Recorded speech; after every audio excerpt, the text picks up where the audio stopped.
बिस्मिल्लाहिर्रहमानिर्रहीम अस्सलामु अलैकुम। I am Ubaid Riyaz, your mathematics teacher.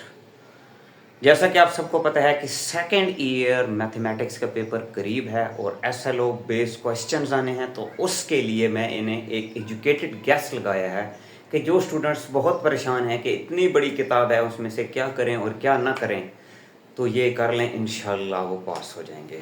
ठीक है, तो सेकेंड चैप्टर में जो मेन चीज़ है वो है कंटिन्यूटी और डिफरेंशिएशन। एक ब्रॉड टॉपिक है। डिफरेंशिएशन से 4 शॉर्ट क्वेश्चन और एक कंफर्म लॉन्ग क्वेश्चन आता है, और कंटिन्यूटी के टॉपिक से 1 लॉन्ग और 2 शॉर्ट आते हैं। ठीक है, तो ये टॉपिक आपको अच्छे तरीके से समझ आएंगे तो आप इम्तिहान में कुछ कर पाएंगे। तो इनके लिए मैंने बिल्कुल अपने एक शॉर्ट से अंदाज में इनको तैयार किया है, तो इंशाल्लाह आपका इसका बड़ा फ़ायदा होने वाला है। अब कंटिन्यूटी चेक करने में वो आपको 3 तरह की कैटेगरीज दे देता है। पहली कैटेगरीज में वो इक्वल, नॉट इक्वल और लेस देन, इक्वल टू के सिंबल्स लगाता है। और तीसरी कैटेगरी में वो 3 फंक्शन उठा के दे देता है। ठीक है, वो बहुत ज़्यादा आसान होते हैं।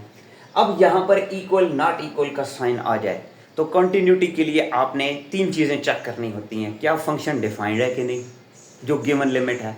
दूसरा, उसकी लेफ्ट हैंड लिमिट एग्जिस्ट करती है कि नहीं करती। राइट हैंड लिमिट एग्जिस्ट करती है कि नहीं करती। और अगर ये left hand limit, right hand limit और डिफाइंड फंक्शन ये तीनों एक ही वैल्यूज दे दें तो ये माना जाता है कि वो फंक्शन कॉन्टिन्यूअस है। तो कंडीशन 1 क्या होती है कि आप चेक करते हैं कि जो इक्वल टू 3 है, ये अगर हम इस फंक्शन में पुट करें, ये जो इसके सामने वाला फंक्शन है, अगर इक्वल टू 3 पुट करें तो क्या ये कोई डिफाइंड मतलब कोई वैल्यू निकलती है कि नहीं निकलती।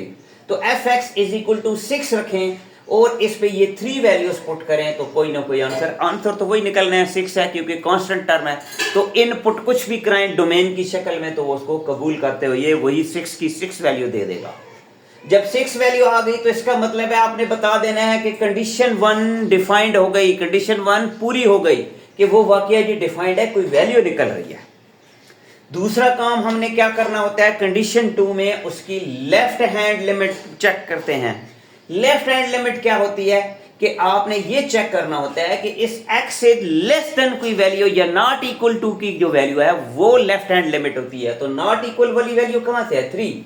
इसका मतलब है कि इसमें हम left hand limit x approaches to 3 के ऊपर माइनस का साइन कन्वेंशन के लिए लगाते हैं। ये -3 नहीं होता, इसका ये मतलब होता है 3 माइनस 0। इसका ये मतलब होता है 3 में से -0 कर दें। ठीक है, तो ये चक्कर होता है कि उसमें से कुछ माइनस करवाना है हमने, तो इसलिए लिमिट x अप्रोचेस टू 3। अब इस फंक्शन में अगर हम पुट करें डायरेक्टली तो ये तो भाई अनडिफाइंड हो जाता है, 3 - 3। तो इस तरह के सवाल वैसे भी आते हैं अलग लिमिट में। तो इस तरह के क्वेश्चंस को कैसे डील किया जाता है कि जो न्यूमरेटर में फंक्शन है इसकी फैक्टराइजेशन कर लें। फैक्टराइजेशन करेंगे तो x² - 3 का स्क्वायर डिवाइडेड बाय x - 3। ऊपर वाला a² - b² की शक्ल इख्तियार कर गया तो a + b, a - b लिखेंगे तो ये देखो ऑटो पे कट हो गया। तो लिमिट अब हमने जो पुट करवानी है वो x + 3 में पुट करवानी है। जब 3 इसमें पुट करवाएंगे तो क्या बन गया, 6। इसका मतलब है लेफ्ट हैंड लिमिट भी एग्जिस्ट करती है। वो अलहदा बात है कि ये भी 6 आ गया। अब इसका मतलब है हम कंटिन्यूटी के करीब करीब जा रहे हैं। अब आखिरी चीज रह गई राइट हैंड लिमिट। तो राइट हैंड लिमिट वो होती है जो 3 से पॉजिटिव वैल्यू या 3 की वो वैल्यू जो यहां पर लिमिट दी गई है। तो राइट हैंड लिमिट में x3 की पॉजिटिव वैल्यू f x अब क्या हो जाएगा, 6 ही बन जाएगा। और 6 पे तो 3 पुट करें तो वही आंसर आता है। इसका मतलब है 1, 2 और 3 इन तीनों को चेक करें तो हमारी दोनों कंडीशनें मीट कर रही हैं। Left hand limit, right hand limit और फंक्शन जो है वो डिफाइंड हो रहा है और सारे इक्वल वैल्यू दे रहे हैं। इसका मतलब है फंक्शन कॉन्टिन्यूअस है। इसी तरह कंटिन्यूटी में एक और कैटेगरी वो किस तरह दे देता है कि वो कांस्टेंट इंट्रोड्यूस करवाता ही नहीं है। वो 2 वैल्यूज दे देता है x - 1, 2x + 1 और पूछ लेता है कि मुझे बताओ जी इस पे फंक्शन कॉन्टिन्यूअस है या नहीं है। तो आपने क्या करना है, कंडीशन 1 आपने x = 3। अब इक्वल टू 3 किस में पुट करना है, ये क्वेश्चन है। इन्हीं दोनों में से देख लें, ये तो लेस देन है, ये इक्वल है, ये इक्वल है। तो इक्वल वाला इक्वल और ग्रेटर है। तो इक्वल में इसमें 2x + 1 इसका मतलब है एफ एक्स आप ये लेंगे 2x प्लस 1 लेंगे जिसमें इक्वल टू 3 है, तो F X is equal to 2x plus 1, इसमें 3 पुट करवाएं, 3 पुट करवाएं तो आपकी कोई ना कोई वैल्यू आ रही है डिफाइंड जो कि 7 है। इसका मतलब है फंक्शन डिफाइंड है। अब बात आ जाती है left hand limit. Limit exist करती है कि नहीं? लिमिट एग्जिस्ट का मतलब है कि लेफ्ट हैंड लिमिट चेक करें। तो लेफ्ट हैंड लिमिट क्या है जी इसकी कि 3 से कम वैल्यू। अब 3 से कम वैल्यू देखी जाए तो ये x इज लेस देन 3, ये ऊपर है, x माइनस 1 वाला फंक्शन उठाना है। तो लिमिट x की 3 लेस देन वैल्यू जो अप्लाई होगी वो लिमिट x माइनस 1 में अप्लाई होगी। जब इसमें वैल्यू पुट की तो ये क्या आंसर आ गया 2। इसका मतलब है कि भाई ये तो लेफ्ट हैंड लिमिट भी एग्जिस्ट करती है। अब हम चेक करेंगे राइट हैंड लिमिट। तो राइट हैंड लिमिट क्या होती है? 3 की जरा पॉजिटिव वैल्यू, और 3 की पॉजिटिव वैल्यू देखो जाए तो यहां ही कह रहा है कि इक्वल है और ग्रेटर भी है, तो इसका मतलब है पॉजिटिव वैल्यू हमने 2x प्लस 1 में लगानी है। तो 2x प्लस 1 में लगाएं तो इसका मतलब है x अप्रोचेस टू 3 पॉजिटिव वाली जो वैल्यू होगी लिमिट 2x प्लस 1, जब इसमें पुट करेंगे तो ये आंसर तो 7 आ गया। अब सिर्फ क्या हो रहा है कि राइट हैंड लिमिट और फंक्शन जो डिफाइंड है वो सिर्फ इक्वल है, लेकिन लेफ्ट हैंड लिमिट और राइट हैंड लिमिट आपस में इक्वल नहीं है। यहीं से बात खत्म हो गई। अगर लेफ्ट हैंड लिमिट और राइट हैंड लिमिट इक्वल नहीं आए, फंक्शन तो है वो एग्जिस्ट भी करता है लेकिन वो कॉन्टिन्यूअस नहीं है। क्या नहीं है? यानी कि फंक्शन एग्जिस्ट तो करता है, left hand limit is equal नहीं है राइट हैंड लिमिट, लेकिन कंटिन्यूअस नहीं है। अब इसमें कहीं डिसकंटिन्यूटी आ गई है, यानी ग्राफ ऐसे जाएगा फिर कहीं से टूट जाएगा और फिर इस तरह जाएगा, यानी कि इसमें अभी टूट का शिकार हो गया है, डिसकंटिन्यूअस है। ठीक है, तो इस तरीके से चेक करते हैं। अब तीसरा एक और तरीका और एक अननोन वो देखते हैं। एक और काम क्या वो आपको दे सकता है कि वो आपको 3 फंक्शन दे दे और आपको 2 वैल्यूज पे कहे कि मुझे 2 वैल्यूज पे इसकी कंटिन्यूटी चेक करके दो। जैसे कि 3x x स्क्वायर माइनस 1 3, एक में वो कह रहा है कि x less than equal to -2, एक में वो कह रहा है -2 लेस देन x जो है -2 और 2 के दरमियान में है, और एक में वो कह रहा है कि लेस देन या ग्रेटर देन 2 के इक्वल है। अब यहां पर उसका क्वेश्चन ये है कि डिस्कस कंटिन्यूटी करें x इज इक्वल टू +2 और x इज इक्वल टू -2 पे, यानी 2 वैल्यूज पे कंटिन्यूटी बतानी है, क्या ये फंक्शन कंटिन्यूअस है कि नहीं। तो हम सबसे पहले x इज इक्वल टू +2 पे जाके चेक करते हैं। अब +2 पे बात करेंगे तो +2 देखें ये तो -2 है और ये क्या है +2। इसका मतलब है जो इक्वल का साइन है वो +2 में किसके सामने है? फंक्शन 3 पे। तो हम डिफाइंड जो +2 रखेंगे तो हमारा फंक्शन 3 यूज होगा। तो कंडीशन 1 में हम क्या करेंगे? At x is equal to 2 F X is equal to 3, ये 3 वाला यूज करेंगे और इसमें 2 पुशअप पुट करवाएं, आंसर आपकी रेंज वही 3 का 3 आएगा, तो फंक्शन डिफाइंड है। दूसरा काम चेक, कंडीशन 2 हम क्या करते हैं? लिमिट्स चेक करते हैं। इसमें लेफ्ट हैंड लिमिट और right hand limit. Left hand limit +2 के हिसाब से चेक करनी है, तो +2 लेस देन किधर बन रहा है? लेस देन बन रहा है यहां पर, ये देखें x लेस देन 2 यहां पे बन रहा है, नेगेटिव भी है लेकिन यहां पर पॉजिटिव भी लेस बन रहा है। इसका मतलब है कि x स्क्वायर -1 पे हम लेफ्ट हैंड लिमिट चेक करेंगे जब x की वैल्यू 2 अप्रोचेस नेगेटिव में होगी। तो इसमें 2 पुट करवा दें तो क्या आएगा? 4 - 1 3।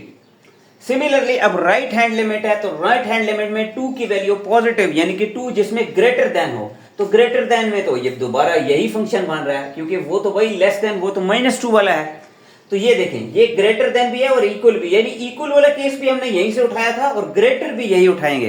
तो राइट हैंड लिमिट में यही ग्रेटर देन उठाएंगे, x अप्रोचेस टू 2 +3 और 3। अब चेक करें कि जिस पे डिफाइंड था वो भी 3 है, लेफ्ट हैंड लिमिट भी 3 है और राइट हैंड लिमिट भी 3 है, तो इसका मतलब है x की वैल्यू अगर +2 रखें तो ये फंक्शन कंटिन्यूअस है। अब हम चेक करते हैं इसी की continuity at x is equal to -2।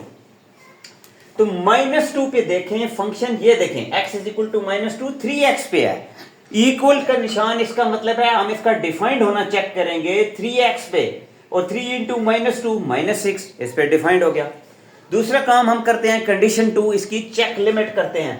तो लेफ्ट हैंड लिमिट यहां पे -2 लेस में जा रहा है, माइनस में, तो -2 लेस में किधर जा रहा है? इसी फंक्शन में, ये खुद अपना ही फंक्शन है 3x ही है, यानी 3x इसकी डिफाइंड के लिए भी था और जिस तरीके से x is greater than defined के लिए भी था और राइट हैंड लिमिट के लिए भी था। तो इधर ये वाला फंक्शन डिफाइंड के लिए भी है और लेफ्ट हैंड लिमिट के लिए भी है। तो left hand limit x approaches to -2 यही इस्तेमाल होगा और -6। ठीक है, कंडीशन 1 और कंडीशन 2। कंडीशन 2 में जो एक और चीज है राइट हैंड लिमिट चेक करनी है। राइट हैंड लिमिट है वो कह रहा है कि -2 पॉजिटिव यानी ग्रेटर होना चाहिए। तो -2 positive x greater than -2 x square -1 पे चेक करेंगे राइट हैंड लिमिट। तो right hand limit x square -1 पे चेक करेंगे, -2 पुट कराया तो आंसर 4 -1 3 आ गया। तो बाकी तो बात ठीक है, लेकिन भाई लेफ्ट हैंड लिमिट और राइट हैंड लिमिट ही नहीं जब इक्वल आ रही तो हम फंक्शन को क्या बोल देंगे कि -2 पे ये डिसकंटिन्यूअस है बस। ठीक है, तो ये इस तरीके से दो वैल्यूज देके, तीन फंक्शन देके दो वैल्यूज पे भी कंटिन्यूटी आपको चेक कराने का बोल सकता है। ये क्वेश्चन लॉन्ग के तौर पर भी आता रहा है तो इसलिए इसको हल्का मत लीजिएगा। ठीक है, अब इसके जो आखिरी एक और है वो m की वैल्यू फाइंड करनी होती है या n की, वो हम एक करते हैं और बस खत्म। कंटिन्यूटी में हमारा लास्ट टॉपिक ये है कि वो आपसे अननोन की वैल्यूज फाइंड करवा देगा और खुद बता देगा कि भाई ये जो गिवन फंक्शन है ये कंटिन्यूस है, यानी कि कंटिन्यूस का वो खुद ही बता देगा कि ये कंटिन्यूस है। जब फंक्शन ही कंटिन्यूस होगा तो आपके पास तो सबसे आसान काम है। आप क्या करेंगे, आप बताएंगे कि फंक्शन कंटिन्यूस है तो इसका मतलब है कि जो लेफ्ट हैंड लिमिट है वो राइट हैंड लिमिट की इक्वल है और वही फंक्शन के x। इसका मतलब है ये तीनों वैल्यू आपस में सेम है। अब सिर्फ क्या करेंगे, हमने इसी तरीके से वैल्यूज लगानी है। लेफ्ट हैंड लिमिट के लिए हम क्या लगाते हैं, लिमिट 3 यूज हो रही है। Limit x approaches to 3 negative, और अब 3 नेगेटिव हमारी यानी 3 लेस देन 3 किधर बन रही है, लेस देन 3 mx पे बन रही है। इसका मतलब है कि जो लेफ्ट हैंड लिमिट लगेगी x approaches to 3 negative mx पे लगेगी और ये इक्वल होगी राइट हैंड लिमिट। तो राइट हैंड लिमिट में x की वैल्यू 3 पॉजिटिव और 3 पॉजिटिव यानी 3 ग्रेटर देन का केस पे है -2x + 9 पे। तो limit x approaches to 3 positive -2x + 9 पे ये लगेगी और इज इक्वल टू जहां पे फंक्शन डिफाइंड है x is equal to 3n पे डिफाइंड है तो is equal to n। Simple. ठीक है, तीनों वैल्यू इक्वल कर लेंगे। अब लिमिट अप्लाई करें, ये अंदर जाएगा तो 3m बन जाएगा, ये अंदर जाएगा तो -6 + 9 3 बन जाएगा। इसका मतलब है 3m is equal to 3 which is equal to n है। तो अब जब तीनों चीजें इक्वल बन गई हैं यानी ट्रांजिटिविटी का कंसेप्ट, तो 3m इज इक्वल टू 3 और n इक्वल टू 3 है और 3m भी इक्वल टू 3 है। तो n की वैल्यू 3 निकल आई और m इधर जाके डिवाइड हो जाएगा और m 1 आ जाएगा और n इज इक्वल टू 3। तो इस तरीके से जो अननोन की वैल्यू निकालना कंटिन्यूटी में सबसे ज्यादा आसान है कि आपने यही कंसेप्ट यूज करना होता है और उसमें लिमिट अप्लाई करके वही वैल्यूज लगा के आप सिंपल वैल्यूज निकाल सकते हैं। उम्मीद है आपको लिमिट और कंटिन्यूटी का कंसेप्ट क्लियर हो गया होगा। लिमिट के कुछ क्वेश्चंस है वो मैं आपको अलहदा शार्ट के तौर पे तैयार भेज दूंगा। अभी हम इसके बाद डिफरेंशिएशन की तरफ चलेंगे।